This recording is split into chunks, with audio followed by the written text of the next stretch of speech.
കന്യാകുമാരി മാത്രമല്ല, അവിടേക്കുള്ള യാത്രയും മനോഹരമാണ്. മനോഹരമായ നിരവധി കാഴ്ചകൾ കണ്ടുവേണം കന്യാകുമാരിയിലേക്ക് എത്തുവാൻ. ഇപ്പോൾ പുതുതായി വിവേകാനന്ദ പാറയിലേക്കുള്ള ഗ്ലാസ് പാലവുമുണ്ട്. ഇവിടുത്തെ സൂര്യോദയവും സൂര്യാസ്തമയവും കാണാൻ വളരെ മനോഹരമാണ്.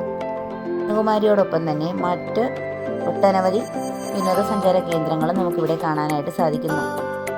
ഇവിടുത്തെ ബീച്ചുകളും കാണാൻ മനോഹരമാണ്. തിരുവനന്തപുരത്ത് നിന്നും കന്യാകുമാരിയിലേക്കുള്ള യാത്രയ്ക്കിടയിൽ ഒട്ടനവധി കടൽ തീരങ്ങളും ചെറിയ ചെറിയ ഗ്രാമങ്ങളും നമുക്ക് കാണാനായി സാധിക്കുന്നു. മനസ്സിന് ഒട്ടേറെ കുളിർമ നൽകുന്ന കാഴ്ചകളാണ് നമുക്കിവിടെ കാണാനായിട്ട് കഴിയുന്നത്. ഇന്ത്യൻ സംസ്ഥാനമായ തമിഴ്നാട്ടിലെ ഒരു പട്ടണമാണ് കന്യാകുമാരി. ഇന്ത്യൻ ഉപഭൂഖണ്ഡത്തിൻ്റെ തെക്കേ അറ്റത്തെ മുനമ്പാണ് കന്യാകുമാരി. മനോഹരമായ കടൽ തീരവും വിവേകാനന്ദ പാറയും കന്യാകുമാരി ക്ഷേത്രവും നമുക്കിവിടെ കാണാനായിട്ട് സാധിക്കുന്നു. 41 മീറ്റർ ഉയരമുള്ള തിരുവള്ളുവർ പ്രതിമ നമുക്കിവിടെ കാണാനായിട്ട് സാധിക്കും. ഇതോടൊപ്പം തന്നെ വിവേകാനന്ദ പാറ സ്മാരകവും ഇവിടെ തന്നെയാണ്. ഇതിനോടൊപ്പം തന്നെ ഗാന്ധി സ്മാരക മണ്ഡപവും നമുക്ക് കാണാനായിട്ട് കഴിയുന്നു.